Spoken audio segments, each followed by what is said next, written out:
I complete back all of the shit I'm gonna share, you know. Yeah, can't check Ethiopia where I set. ሰላም ውድ ተመልካቾቼ እንዴት ናችሁ? እግዚአብሔር ይመስገን እኔ ጋር ሁሉ ሰላም ነው። ዛሬ አዲስ ታሪክ ይዤላችሁ መጥቻለሁ። የማዘር ቴሬሳን ታሪክ ነው ማጋራችሁ። እንድትከታተሉኝ በአክብሮት ጋብዛለሁ። ወደ ፕሮግራሙ። በሰው ልጅ ታሪክ ውስጥ ታላቅነት የሚለካው በንብረት ብዛት፣ በስልጣን ማማ ወይም በጦር መሳሪያ ኃይል አይደለም። እውነተኛ ታላቅነት የሚለካው ለሌሎች በሚሰጥ ፍቅር እንጂ ለተሰበሩ ልቦች በሚሆን እንባና ለተገለሉ ወገኖች በሚዘረጋ የርኅራኄ እጅ ነው። በዚህ እውነተኛ ታላቅነት ዓለማችንን ካደመቁት ጥቂት የብርሃን ከዋክብት መካከል በነጭና በሰማያዊ መስመር ያጌጠውን ቀላል ጨርቅ ለብሳ የምስኪኖች እናት ታላቋ ማዘር ቴሬሳ ቀዳሚዋ ናት።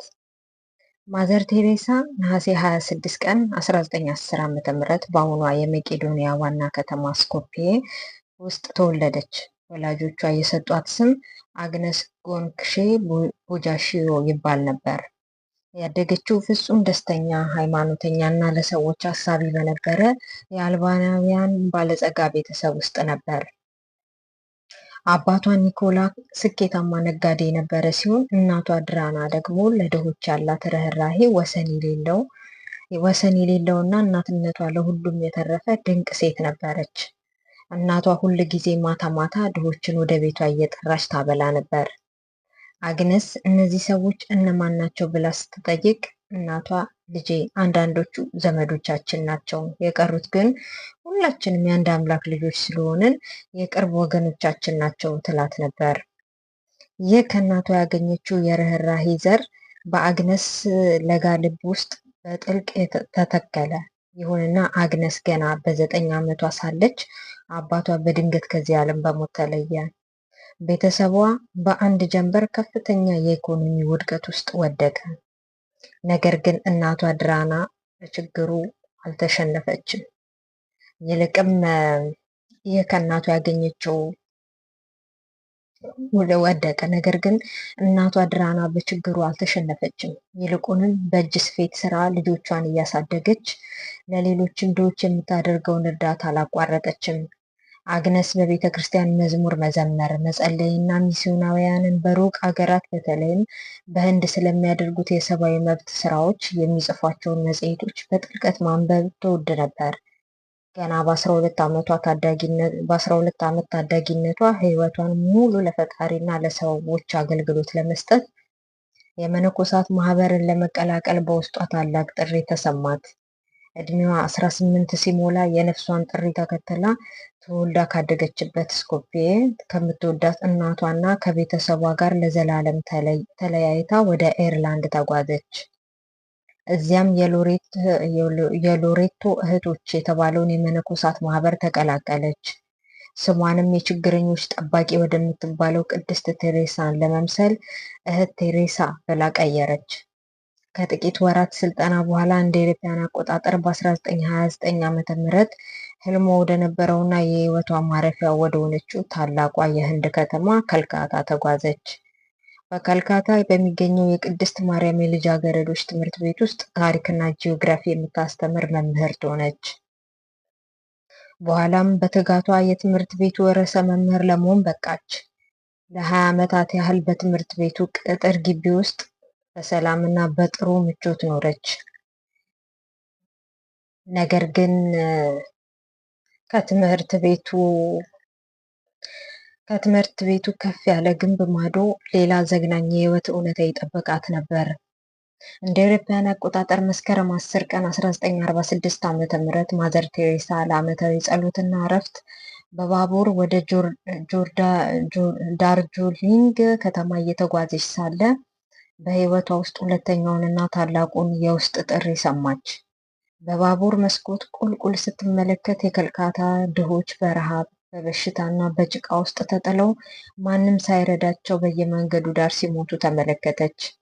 በዚያ ቅጽበት በነፍሷ ውስጥ አንድ ድምፅ አስተጋባ። ሁሉንም ምቾትሽን ትተሽ ውጪ፣ በጭቃና በጨለማ ውስጥ ወዳሉት ድሆች ሂጂ፣ እዚያ እኔን ታገኛለሽ የሚል የፈጣሪ ጥሪ ነበር። ይህንን ጥሪ ተከትላ ለ20 ዓመታት የኖረችበትን የገዳም ምቾትና ደህንነት ትታ ለመውጣት ወሰነች። ነገር ግን ከገዳም ወጥቶ በዓለም ውስጥ ለብቻ መስራት ቀላል አልነበረም። ከካቶሊክ ቤተክርስቲያንና ከሊቀ ጳጳሳቱ ፈቃድ ለማግኘት ለ2 ዓመታት ያህል በትዕግስት ተጠባበቀች። በመጨረሻም እንደ አውሮፓውያን አቆጣጠር ኦገስት 17 ቀን 1948 ዓ.ም ፈቃዱ ተሰጣት። የሎሬቶ መነኮሳትን ልብስ አውልቃ በህንድ ውስጥ ዝቅተኛ የጽዳት ሰራተኞች የሚለብሱትን ዋጋው እጅግ በጣም ርካሽ የሆነውንና ዛሬ የዓለም የፍቅር ምልክት የሆነውን በነጭና በሰማያዊ መስመር ያጌጠውን ሳሪ ለበሰች። በኪሷ ውስጥ 5 ሩጲ ወይም የህንድ ገንዘብ ብቻ ይዛ ምንም መጠለያና ረዳት የሌላት ሴት ሆና ወደ ከልካታ የጭቃና የድህነት ሰፈር ብቻዋን ወረደች።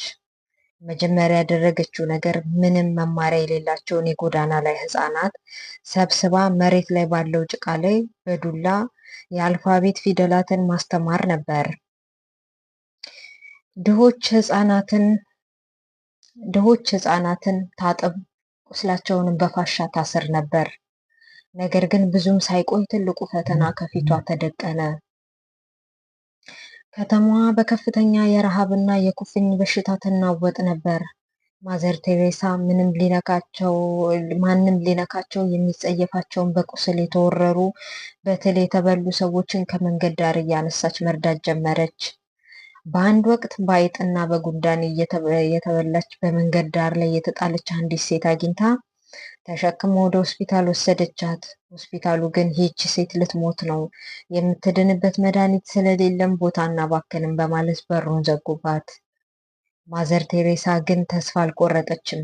ይህች ሴት ህይወቷ ቢያልፍ እንኳ እንደ እንስሳ በመንገድ ላይ ሳይሆን እንደ ሰው የፍቅር እጅ አግኝታ በክብር መሞት አለባት በማለት እዚያው ሆስፒታሉ ደጃፍ ላይ ቁጭ ብላ እያለቀሰች እና እየጸለየች ሴትዮዋን አቀፈቻት። ይህንን ያዩ ሐኪሞች በድርጊቷ ልባቸው ተነክቶ ሴትዮዋን ወደ ውስጥ አስገቧት። ማዘር ቴሬሳ ብቻዋን የምታደርገው ትግል በከልካታ ወጣቶችና በቀድሞ ተማሪዎቿ ዘንድ ታላቅ መነቃቃትን ፈጠረ። እንደ አውሮፓውያን አቆጣጠር በጥቅምት 1950 ዓ.ም በቫቲካን ይፋዊ እውቅናን ያገኘውን የበጎ አድራጎት ሚስዮናውያን ሚሽነሪ ኦፍ ቻሪቲ የተባለውን ማህበር መሰረተች። ይህ ማህበር ዓላማው ለሀብታሞች ሳይሆን ድሃ ለሆኑት፣ ማንም ለማይወዳቸው፣ ማንም ለማይንከባከባቸው እና ከማህበረሰቡ ለተገለሉ ወገኖች ያለምንም ክፍያ ማገልገል የሚል ነበር። ማዘር ቴሬሳ በመቀጠል ኒርማል ህርዳይ ወይም የንጹህ ልብ ቤት የተባለውን ለመሞት የተቃረቡ ድሆች መጠለያ አቋቋመች። ይህ ቦታ ሰዎች ከመሞታቸው በፊት ፍቅርን፣ ክብርንና ሰላምን የሚያገኙበት ቅዱስ ስፍራ ሆነ። እሷ ሁል ጊዜ በህይወታቸው ሙሉ እንደ እንስሳ የኖሩ ሰዎች ከመሞታቸው በፊት እንደ መላእክት በፍቅርና በክብር መሸኘት አለባቸው ትል ነበር። ማዘር ቴሬሳ ሰዎችን ስትረዳ ሃይማኖታቸውን፣ ዘራቸውን ወይም ቋንቋቸውን ፈጽሞ አትጠይቅም ነበር። ሙስሊም ከሆነ በቁርአን መሰረት፣ ሂንዱ ከሆነ በጋንጋ ወንዝ ውሃ፣ ክርስቲያን ከሆነም በጸሎት በየሃይማኖታቸው በክብር ትሸኛቸው ነበር። ቀስ በቀስ ስራዋ መላውን ህንድና ዓለምን አዳረሰ። የለምጽ በሽታ ያለባቸውንና ማህበረሰቡ እንደ ርጉም የሚቆጥራቸውን ሰዎች ሰብስባ የሰላም ከተማ የተባለ የሕክምናና የስራ ቦታ አቋቋመች። ለጎዳና ተዳዳሪ ህፃናት ማሳደጊያዎችን ከፈተች። ማዘር ቴሬሳ የዓለም መሪዎችን፣ ነገስታትና ባለሀብቶችን ስታገኝ የምትጠይቀው ነገር ቢኖር ለድሆች የሚሆን እርዳታ ብቻ ነበር። ለራሷ ግን እስከ ህይወቷ ፍጻሜ ድረስ ከአንድ ያረጀ ሳሪና ቀላል ጫማ ውጪ ምንም ንብረት አልነበራትም። የማዘር ቴሬሳ የፍቅርና የርህራሄ ወሰን የሌለው ጉዞ በመላው ዓለም እውቅናን አገኘ። እንደ አውሮፓውያን አቆጣጠር በ1979 ዓ.ም የዓለምን ታላቅ የክብር ሽልማት የኖቤል የሰላም ሽልማትን እንድትቀበል ተጠራች። ሽልማቱን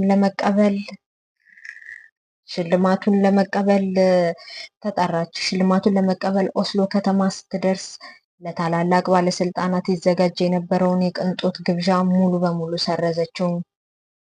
ያንን ግብዣ የምታዘጋጁበትን $7000 ስጡኝና በከልካታ ለሚራቡ 400 ድሆች ምግብ ልግዛበት በማለት ግብዣውን ወደ ድሆች ማዕድ ለወጠችው።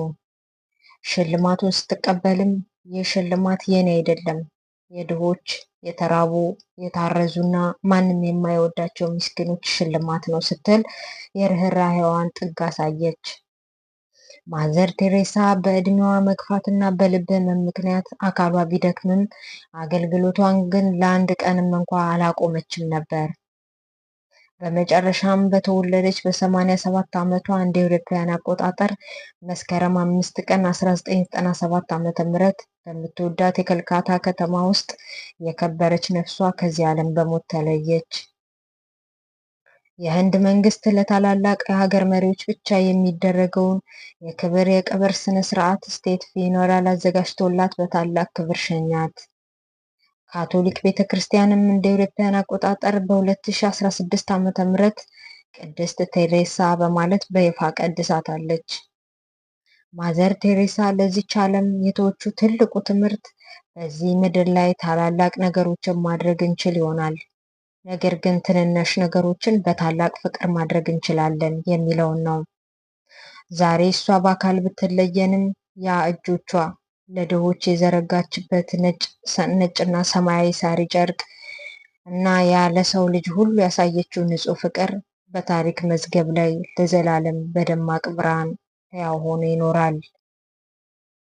እንግዲህ ተመልካቾች ዛሬ ያቀረብኩላችሁ የማዘር ቴሬሳን ደግ ሩህሩህ እናት ናትና የእሷን ታሪክ ነው። እንግዲህ ሰምታችሁ አስተያየት እንድትሰጡኝ ጋብዛችኋለሁ።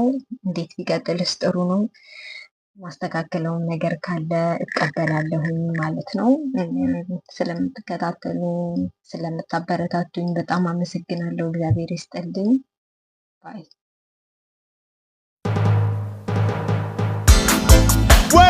I complete back all of the shit I'm gonna share, you know.